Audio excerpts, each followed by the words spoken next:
안녕하세요. 운명을 그리는 남자 황금무추 남택수입니다. 요즘 세상이 참 시끄럽습니다. 매일 누군가의 행복과 성공과 돈을 벌었다는 얘기가 올라옵니다. 그런데 정말 무게 있게 사는 사람들은 그런 판에 없더라고요. 그런 거를 왜 드러내지 않을까요? 무게 있는 그 느낌 우리는 원하는데. 이런 것들이 왜 그런지 설명 들어볼게요. 삼성 이건희 회장이 남긴 말이 있습니다. 건강, 돈, 사람, 마음, 이 네 가지를 감추는 자만이 끝까지 살아납니다. 저는 그게 듣고 이게 뭔 소린가 했어요. 근데 알 것 같아요. 살아남으라는 경고를 따뜻하게 했는데, 특히 사주를 안다면 이 말이 격언이 아니라는 걸 알게 됩니다. 사주는 순간의 에너지 구조를 읽는 언어예요. 우리가 태어난 생년월일시로 시작을 해서 운의 파장이 이렇게 움직이죠. 그럼 이 흐름을 가는 와중에 뭔가 모자란 거를 보완하면서 사는 게 우리의 인생이라고 생각합니다.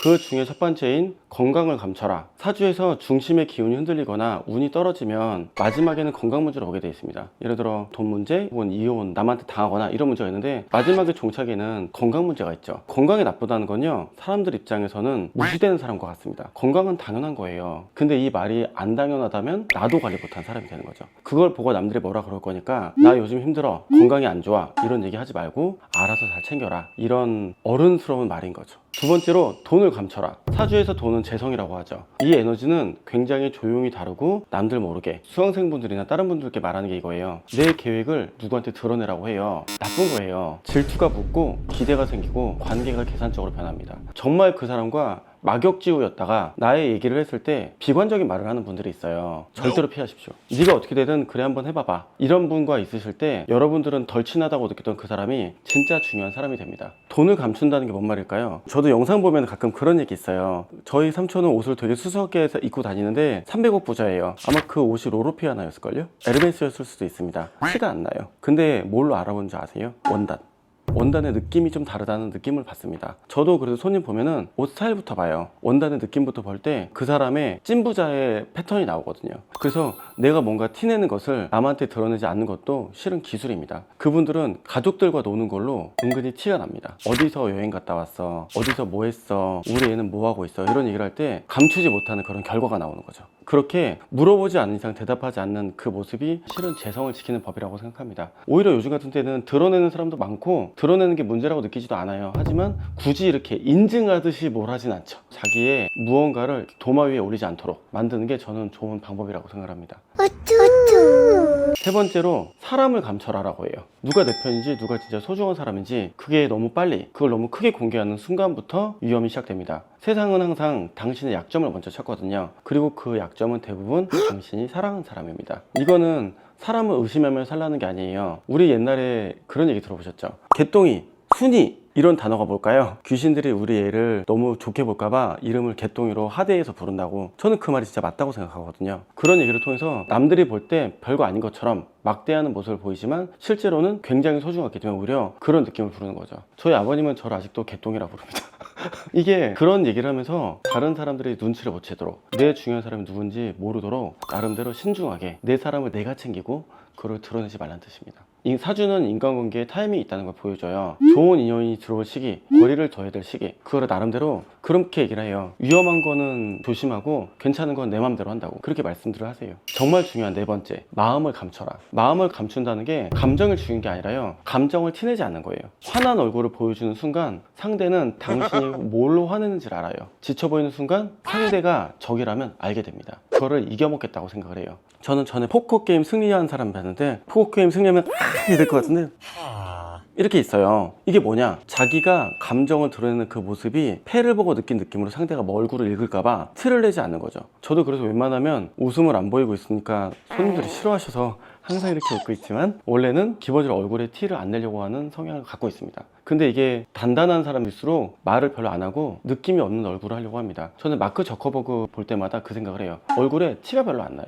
그게 바로 나의 기운을 통제하고 나의 감정을 외부로 드러내지 않는 방법이죠. 외부로 표출하지 않는 게 실은 기술입니다. 사주에서는 이거를 용신을 관리한다고 표현하는데, 용신이 있는 사람들은 자기의 감정의 얼굴을 관리를 해요. 근데 사주천간에 충합이 맞으면 바로바로 드러나요. 그래서 욱하고 화내고 막 이런 것들이 느껴진다. 그럼 실제로는 좋은 게 아닙니다.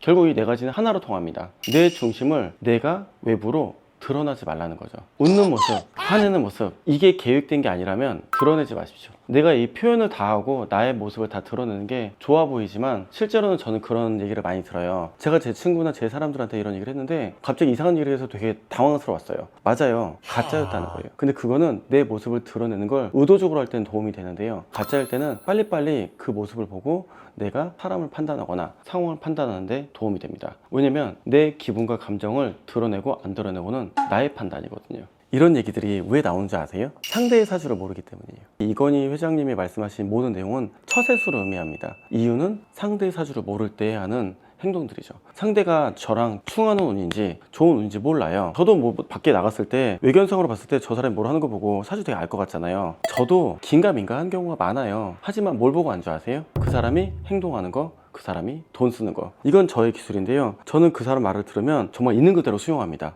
그 다음에 지켜봅니다. 행동과 돈 쓰는 걸로. 이 두 개로 그 사람을 판단하면 거의 확실하다고요. 이런 걸 우리는 뭐라 부르냐, 언행일치.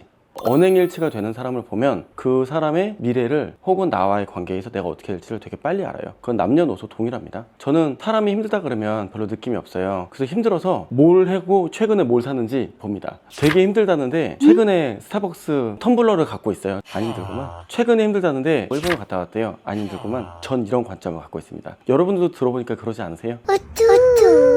여러분들은 지금 무엇을 드러나지 않고 내면에서 지키고 계십니까? 그리고 그건 아무에게도 설명하지 않아도 되나요? 자기가 누구한테 되게 설명하고 싶을 때가 있고 말하고 싶을 때가 있어요. 간단합니다. 불안하셔서예요. 나의 인생에서 지켜야 하는 것이 무엇인지 안다면 모를 때보다 훨씬 더 많은 부와 행복을 지킬 수 있습니다. 그래서 저는 이 얘기를 들었을 때 어떤 느낌을 가졌냐면, 지킬 것은 말하지 않고 지키지 않아도 되는 것은 말해도 된다. 되게 중요한 얘기죠. 근데 사람들은 자기의 비밀을 말하면 상대가 진심을 대화한다고 생각을 합니다. 여러분 아시잖아요. 나이 먹으면 그것조차도 다 상대 입장에서는 나는 진지하다고 생각하지만 그 사람은 안 진지하게 듣고 안 중요하게 듣는다는 거. 나만 중요하기 때문이에요. 그래서 나의 중심을 남한테 어필하거나 남한테 드러나는 행동을 안 하시는 게 오히려 여러분들이 좀 더 무언가를 더 많이 가졌을 때 하는 행동이라고 보시면 됩니다.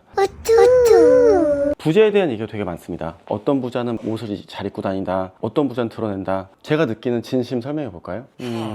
저의 어렸을 때 얘기예요. 그때 되게 제가 고마웠던 형님이 있으셨는데 그 형님이 생일이었어요. 그래서 저를 신라 호텔에 초대하셨습니다. 갔더니 8명이 같이 먹는 자리였는데 거기 어머님도 나와 있고 연례적으로 생일 파티는 그냥 여기서 하신대요. 전 되게 고마웠어요. 왜냐면 진짜 부자가 돈 쓸 때 그 옆에 있는 사람이 당신인가를 보시면 그 사람은 진짜로 당신이 사람입니다. 근데 누군가가 돈을 쓰고 막 먹고 지내고 막 놀고 왔대요. 근데 나랑 국댁떡볶이 가요. 그럼 여러분들은 국댁떡볶이 값입니다. 저는 그 말을 되게 존중합니다. 그래서 저는 그 사람이 돈 쓸 때 옆에 있느냐 딱 그거 하나만 봅니다. 그게 맞다면 이걸로 여러분들의 그 사람의 위치는 정해집니다. 반대로 그 사람 그걸 왜 오픈할까요? 여러 가지 이유가 있겠죠. 그게 문제가 없다고 느끼거나 그게 중요하지 않다고 생각하거나. 그러면 여러분들도 반대로 그런 얘기를 했을 때 그 상대가 여러분들을 어떻게 경험하는지 보십시오. 그러면 내가 쓰는 내역을 오픈해도 되는지, 내 마음을 오픈해도 되는 사람인지, 나의 가족 이야기를 해도 되는 사람인지를 판단하시게 됩니다. 이것이 바로 지킬 것을 밖으로 드러내는 것과 드러내지 않을 사람의 차이죠. 저도 이건희 회장님 생각해보면 그래요. 지키기가 많으신 분이라서 그렇게 말을 안 하시는 게 이제 기술이 되셨을 거예요. 그 말 왜 안 하는 줄 아세요? 그 사람끼리는 알아봐요. 저도 그 사람을 알아봐요. 같은 급일 땐 알아보게 됩니다. 저는 그 얘기가 뭔 말인지 압니다. 저는 그래서 그 사람을 내가 못 알아봤다면 그 사람도 그 사람을 알고 있어요. 그래서 여러분들도 더 많이 높아지고 더 좋아진다면 아마 어떤 분은 여러분들을 알아볼 거고 어떤 분은 여러분들을 못 알아볼 겁니다. 그거로 여러분들도 그분을 어떻게 대할지를 결정하시면 됩니다. 여러분들의 중심이 오늘도 쉽게 흔들리지 않기를 바라며 더 지킬 것이 많은 사람들이 되기를 희망드립니다. 자기를 식상으로 오픈할 때는 다 때가 있고요. 그 판단의 기준점이 서는 그런 위치에 올라서시고 자산도 그만큼 있기를 기원드리겠습니다. 식상이들 있다고 좋은 건 아닙니다. 그거를 내 마음대로 완급 조절하는 게 기술이죠. 지금까지 운명을 그리는 남자 황금우추 남색수였습니다. 감사합니다.